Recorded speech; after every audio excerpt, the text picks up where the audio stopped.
नमस्कार। कहानियों के इस सफ़र में आप सबका बहुत स्वागत है। आज हम सुनेंगे मुंशी प्रेमचंद जी द्वारा लिखित कहानी इज्जत का खून।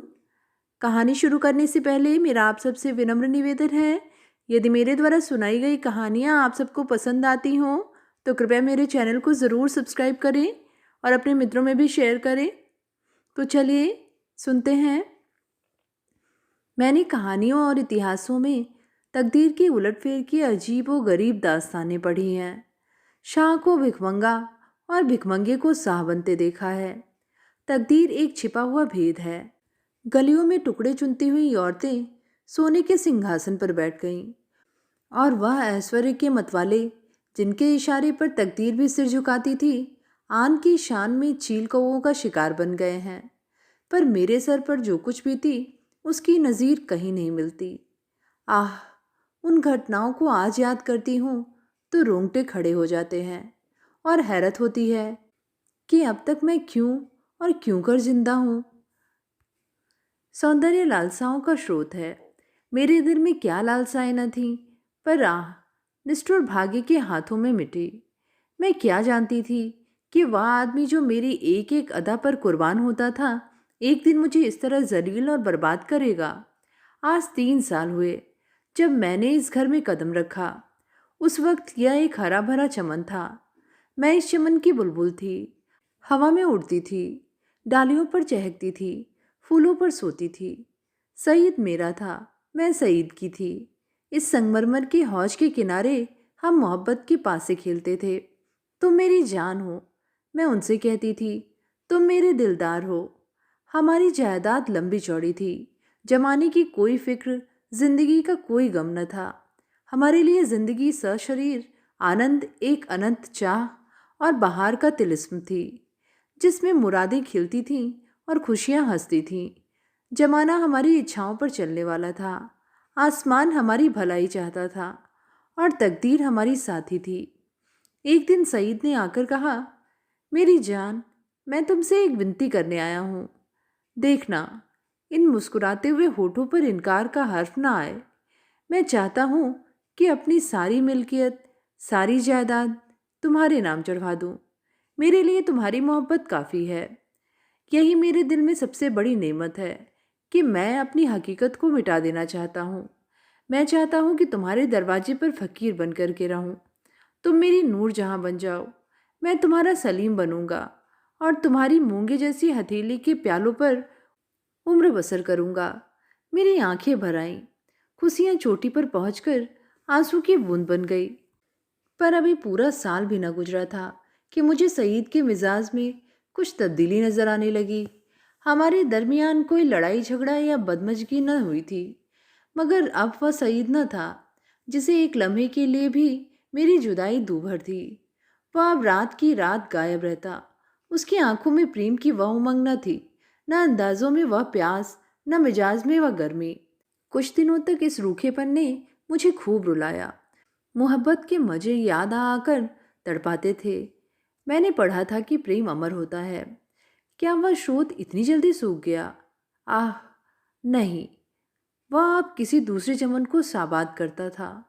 आखिर मैं भी शहीद से आंखें चुराने लगी। बेदिली से नहीं, सिर्फ इसलिए कि अब मुझे उससे आंखें मिलाने की ताव न थी। उसे देखते ही मोहब्बत के हजारों करिश्मे नजरों के सामने आ जाते और आंखें भर आती। मेरा दिल अब भी उसकी तरफ खींचता था। कभी कभी बेअख्तियार जी चाहता था कि उसके पैरों पर गिरूं और कहूं, मेरे दिलदार, या बेरहमी क्यों? क्या तुमने मुझसे मुंह फेर लिया है? मुझसे क्या खता हुई? लेकिन इस स्वाभिमान का बुरा हो जो दीवार बनकर रास्ते में खड़ा हो जाता। यहाँ तक कि धीरे धीरे दिल में भी मोहब्बत की जगह हसद ने ले ली। निराशा के धैर्य ने दिल को तस्कीन दी। मेरे लिए सईद अब बीते हुए बसंत का एक भूला हुआ गीत था। दिल की गर्मी ठंडी हो गई, प्रेम का दीपक बुझ गया। यही नहीं, उसकी इज्जत भी मेरे दिल से रुखसत हो गई। जिस आदमी के प्रेम के पवित्र मंदिर में मैल भरा हुआ हो, वह हरगिज इस योग्य नहीं कि मैं उसके लिए घुलूं और मरूं। एक रोज़ शाम के वक्त मैं अपने कमरे में पलंग पर पड़ी एक किस्सा पढ़ रही थी। तभी अचानक एक सुंदर स्त्री मेरे कमरे में आई। ऐसा मालूम हुआ कि जैसे कमरा जगमगा उठा। रूप की ज्योति ने दरो दीवार को रोशन कर दिया। गोया अभी सफ़ेदी हुई है। उसकी अलंकृत शोभा, उसका खिला हुआ फूलों जैसा लुभावना चेहरा, उसकी नशीली मिठास, कितनी तारीफ करूं। मुझ पर एक रौब सा छा गया। मेरा रूप का घमंड धूल में मिल गया था। मैं आश्चर्य में थी कि वह कौन रमणी है और यहाँ क्यों कर आई है। बेख्तियार उठी कि उससे मिलूं और पूछूं कि सईद भी मुस्कुराता हुआ कमरे में आया। मैं समझ गई कि यह रमणी उसकी प्रेमिका है। मेरा गर्व जाग उठा। मैं उठी ज़रूर मैं उठी ज़रूर, पर शान से गर्दन उठाए हुए। आंखों में हुस्न के रौब की जगह घृणा का भाव आ बैठा। मेरी आंखों में अब वह रमणी रूप की देवी नहीं, डसने वाली नागिन थी। मैं फिर चारपाई पर बैठ गई और किताब खोलकर सामने रख ली।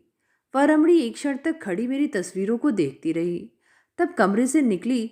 चलते वक्त उसने एक बार मेरी तरफ देखा। उसकी आंखों से अंगारे निकल रहे थे, जिनकी किरणों में इंस प्रतिशोध की लाली झलक रही थी। मेरे दिल में सवाल पैदा हुआ, सईद इसे यहाँ क्यों लाया? क्या मेरा घमंड तोड़ने के लिए? जायदाद पर मेरा नाम था, पर वह केवल एक भ्रम था। उस पर अधिकार पूरी तरह सईद का था। नौकर भी उसी को अपना मालिक समझते थे और अक्सर मेरे साथ ढिठाई से पेश आते। मैं सब्र के साथ जिंदगी के दिन काट रही थी। जब दिल में उमंगें न रही हों तो पीड़ा क्यों होती? सावन का महीना था। काली घटा छाई हुई थी और रिमझिम बूंदें पड़ रही थीं। बगीचे पर हसद का अंधेरा और सिहात दरख्तों पर जुगनुओं की चमक ऐसी मालूम होती थी जैसे कि उनके मुंह से चिंगारियों जैसी आहें निकल रही हैं। मैं देर तक हसद का यह तमाशा देखती रही। कीड़े एक साथ चमकते थे और एक साथ बुझ जाते थे, गोया रोशनी की बाढ़ें झूठ रही थीं। मुझे भी झूला झूलने और गाने का शौक हुआ। बगीचे में एक गोल बंगला था। मैं उसमें आई और बरामदे की एक कड़ी में झूला डलवाकर झूलने लगी। मुझे आज मालूम हुआ कि निराशा में भी एक आध्यात्मिक आनंद होता है, जिसका हाल उसको नहीं मालूम होता जिसकी इच्छा पूर्ण है। मैं चाव से मल्हार गाने लगी। सावन विरह और शोक का महीना है। गीत में एक वियोगी हृदय की गाथा की कथा ऐसे दर्द भरे शब्दों को बयान कर गई थी कि बरबस आंखों से आंसू टपकने लगे। इतने में बाहर से एक लालटेन की रोशनी नजर आई। सईद और हसीना दोनों चले आ रहे थे। हसीना ने मेरे पास आकर कहा, आज यहाँ नाच रंग की महफिल सजेगी और शराब के दौर चलेंगे। मैंने घृणा से कहा, मुबारक हो हसीना, 12 मासे और मल्हार की ताने उड़ेंगी, साजिंदे आ रहे हैं। मैं शौक से, हसीना, तुम्हारा सीना हसद से चाक हो जाएगा। सईद ने मुझसे कहा, जुबेदा, तुम अपने कमरे में चली जाओ, यह इस वक्त आपे में नहीं है। हसीना ने मेरी तरफ लाल लाल आंखें निकाल कर कहा, मैं तुम्हें अपने पैरों की धूल बराबर भी नहीं समझती। मुझे फिर जब्त न रहा। अकड़ कर बोली, और मैं क्या समझती हूँ? एक कुतिया जो दूसरों की उगली हुई हड्डियां छिचोड़ती फिरती है। अब सईद के भी तेवर बदले। मेरी तरफ भयानक आंखों से देखकर बोले, जुबेदा, तुम्हारे सर पर शैतान तो नहीं सवार है? सईद का यह जुमला मेरे जिगर में चुभ गया। मैं तड़प उठी। जिन होठों से हमेशा मोहब्बत और प्यार की बातें सुनी हो, उन्हीं से यह जहर निकले, और बिल्कुल बेकसूर। क्या मैं ऐसी नाचीज और हकीर हो गई हूँ कि एक बाजारू औरत भी मुझे छेड़कर गालियां दे सकती है और मेरा जबान खोलना मना? मेरे दिल में साल भर से जो बुखार हो रहा था वह उछल पड़ा। मैं झूलों से उतर गई और सईद की तरफ शिकायत भरी निगाहों से देखकर बोली, शैतान मेरे सर पर सवार हो या तुम्हारे सर पर, इसका फैसला तुम खुद कर सकते हो। सईद, मैं तुमको अब तक शरीफ और गैरत वाला समझती थी। तुमने मेरे साथ बेवफाई की, इसका मलाल मुझे जरूर था, मगर मैंने सपनों में भी यह ना सोचा था कि तुम गैरत से इतनी खाली हो कि हया फरोश औरत के पीछे मुझे इस तरह जलील करोगे। इसका बदला तुम्हें खुदा से मिलेगा। हसीना ने तेज होकर कहा, तो मुझे हया फरोश कहती है? मैं बेशक कहती हूँ सईद, और मैं बेगैरत हूँ। मैं बेशक बेगैरत ही नहीं, सोबदेबाज, मक्कार, पापी, सब कुछ। यह अल्फाज बहुत घिनौने हैं, लेकिन मेरे गुस्से के इजहार के लिए काफ़ी नहीं। मैं यह बातें कह रही थी कि यकायक सईद के लंबे तगड़े हट्टे कट्टे नौकर ने मेरी दोनों बाहें पकड़ ली और पलक झपकते भर में हसीना ने झूले की रस्सियां उतारकर मुझे बरामदे के एक लोहे के खंभे से बांध दिया। इस वक्त मेरे दिल में क्या ख्याल आ रहे थे यह याद नहीं, पर मेरी आंखों के सामने अंधेरा छा गया था। ऐसा मालूम होता था कि यह तीनों इंसान नहीं यमदूत हैं। गुस्से की जगह दिल में डर समा गया था। इस वक्त अगर कोई रौबी ताकत मेरे बंधनों को काट देती, मेरे हाथों में आबदार खंजर दे देती, तो भी तो जमीन पर बैठकर अपनी जिल्लत और बेकसी पर आंसू बहाने के सिवा और कुछ न कर सकती थी। मुझे ख्याल आया कि शायद खुदा की तरफ से मुझ पर यह कहर नाजिल हुआ है। शायद मेरी बेनमाजी और बेदीनी की यह सजा मिल रही है। मैं अपनी पिछली जिंदगी पर निगाह डाल रही थी कि मुझसे कौन सी गलती हो गई जिसकी यह सजा है। मुझे इस हालत में छोड़कर तीनों सूरतें कमरे में चली गईं। मैंने समझा मेरी सजा खत्म हुई, लेकिन क्या यह सब मुझे यूं ही बंधा रखेंगे? लौंडिया मुझे इस हालत में देख ले तो क्या कहे? नहीं, अब मैं इस घर में रहने के काबिल ही नहीं। मैं सोच रही थी कि रस्सियां क्यों कर खोलूं, मगर अफसोस, मुझे ना मालूम था कि अभी तक जो मेरी गति हुई है वह आने वाली बेरहमियों का सिर्फ बयाना है। मैं अब तक न जानती थी कि वह छोटा आदमी कितना बेरहम, कितना कातिल है। मैं अपने दिल से बहस कर रही थी कि अपनी इस जिल्लत की जिम्मेदारी मुझ पर कहाँ तक है।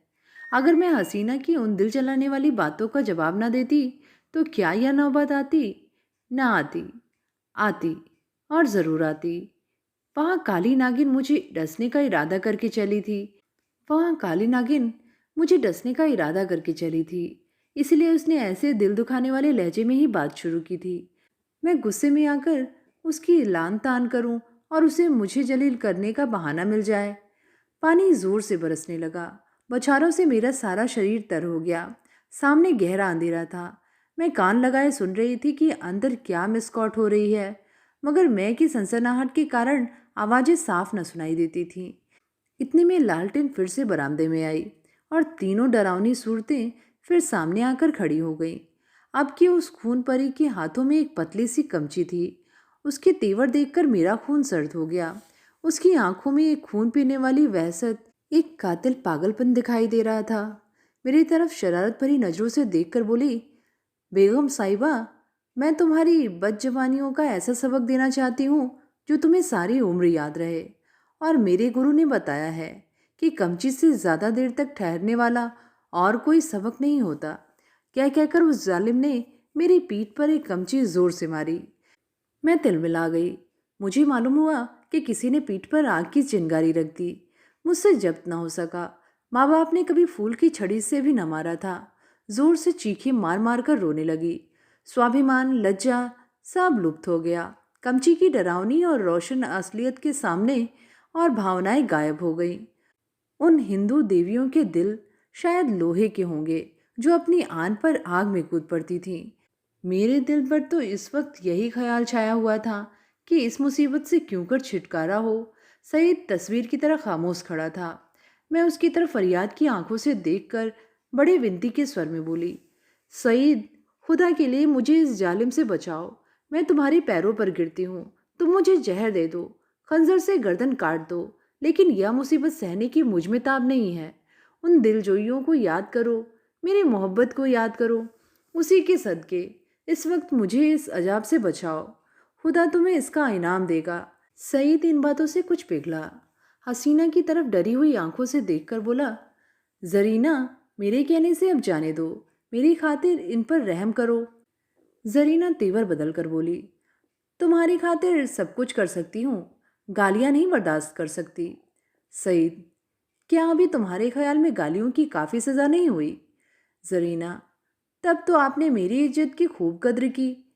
मैंने रानियों से चिलमचियाँ उठवाई हैं। या बेगम साहिबा हैं किस ख्याल में? मैं इसे अगर कुछ छुरी से काटूं तब भी इसकी बदजवानियों की काफ़ी सज़ा न होगी। सईद, मुझसे अब यह जुल्म नहीं देखा जाता। जरीना, आंखें बंद कर लो।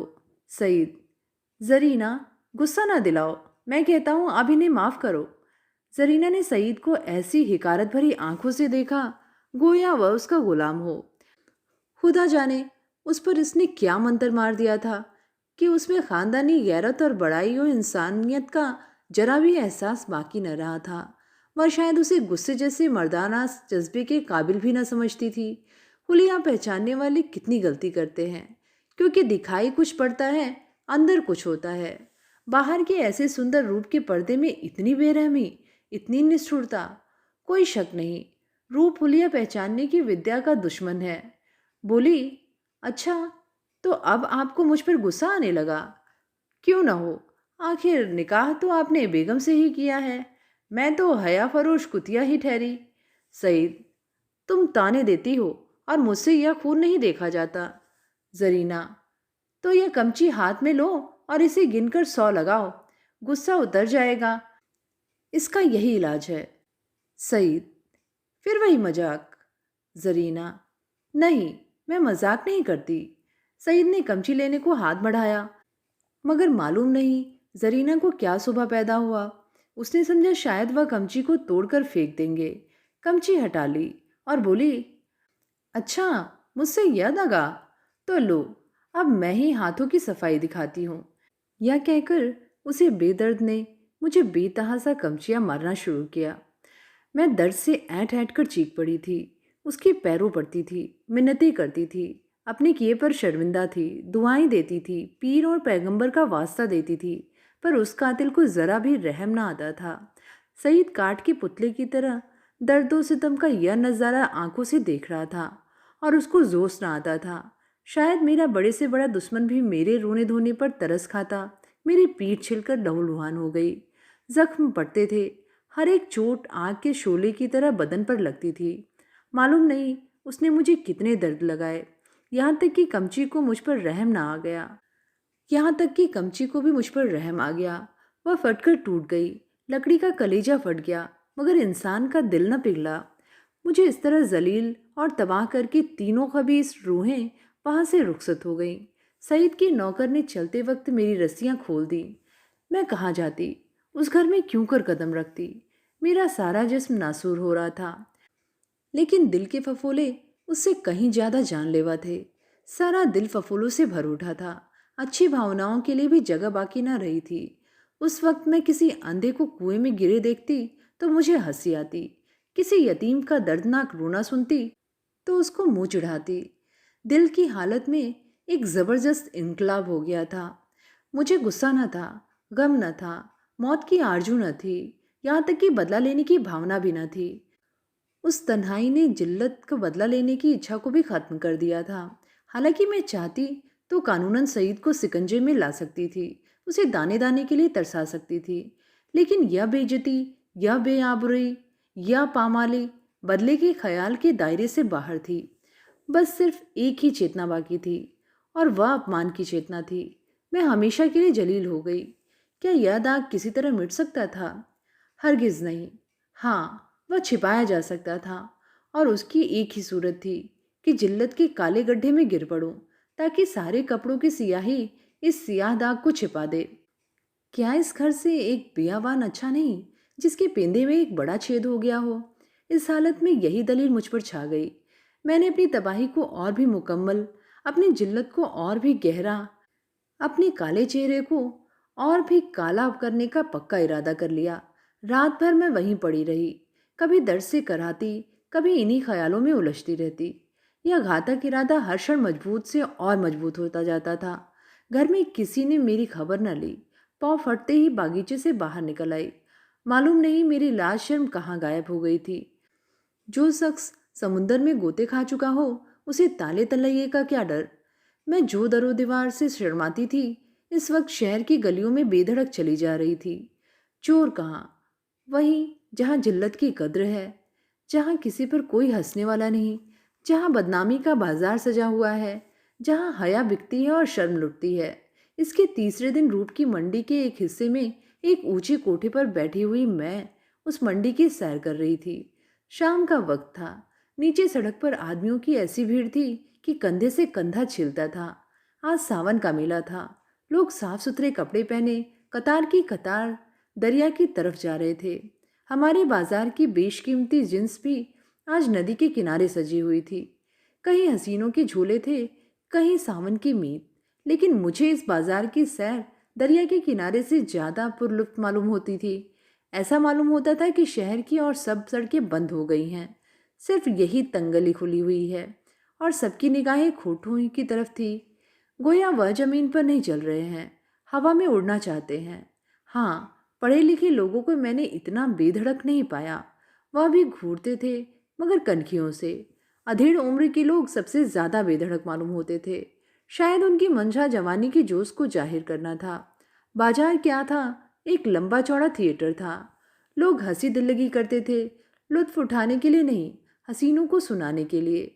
मुंह दूसरी तरफ था, निगाह किसी दूसरी तरफ। बस भांडों और नक्कालों की मजलिस थी। यकायक सईद की फिटर नजर आई। मैं उस पर कई बार सैर कर चुकी थी। सईद अच्छे कपड़े पहने अकड़ा हुआ बैठा था। ऐसा सजीला, बाका जवान सारे शहर में न था। चेहरे मोहरे से मर्दानापन बरसता था। उसकी आंख एक बारे मेरे कोठे की तरफ उठी और नीचे झुक गई। उसके चेहरे पर मुर्दनी सी छा गई, जैसे किसी जहरीले सांप ने काट खाया हो। उसने कोचवान से कुछ कहा। दम के दम में फिटन हवा हो गई। इस वक्त उसे देखकर मुझे जो द्वेषपूर्ण प्रसन्नता हुई, उसके सामने उस जानलेवा दर्द की कोई हकीकत न थी। मैंने जलील होकर उसे जलील कर दिया। यह कटार कमचियों से कहीं ज्यादा तेज थी। उसकी हिम्मत न थी कि अब मुझसे आंख मिला सके। नहीं, मैंने उसे हरा दिया। उसे उम्र भर के लिए दिले कैद में डाल दिया। इस काल कोठरी से अब उसका निकलना गैर मुमकिन था, क्योंकि उसे अपने खानदान के बड़प्पन का घमंड था। दूसरे दिन भोर में खबर मिली कि किसी कातिल ने मिर्जा सईद का काम तमाम कर दिया। उसकी लाश उसी बगीचे के गोल कमरे में मिली। सीने में गोली लग गई थी। 9 बजे दूसरी खबर सुनाई दी। जरीना को भी किसी ने रात के वक्त कत्ल कर डाला था। उसका सर तन जुदा कर दिया गया। बात को जांच पड़ताल से मालूम हुआ कि यह दोनों वारदातें सईद के ही हाथों हुई। उसने पहले जरीना को उसके मकान पर कत्ल किया और तब अपने घर जाकर अपने सीने में गोली मारी। इस मर्दाना गैरतमंदी ने सईद की मोहब्बत मेरे दिल में ताज़ा कर दी। शाम के वक्त मैं अपने मकान पर पहुंच गई। अभी मुझे यहाँ से गए सिर्फ 3-4 दिन गुजरे थे, मगर ऐसा मालूम होता था कि वर्षों के बाद आई हूँ। दरो दीवार पर हसरत छाई हुई थी। मैंने घर में पांव रखा तो बरबस सईद की मुस्कुराती हुई तस्वीर आंखों के सामने आकर खड़ी हो गई। वही मर्दाना हुस्न, वही बागपन, वही मनुहार की आंखें।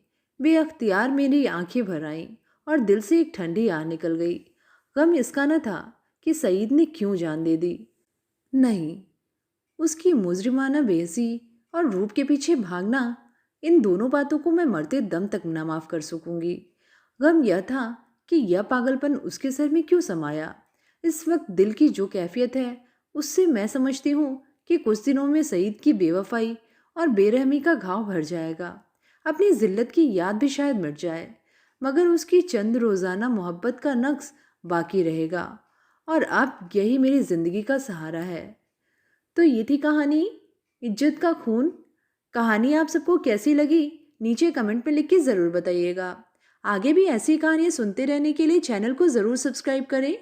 फिर मिलेंगे एक नई कहानी के साथ। धन्यवाद।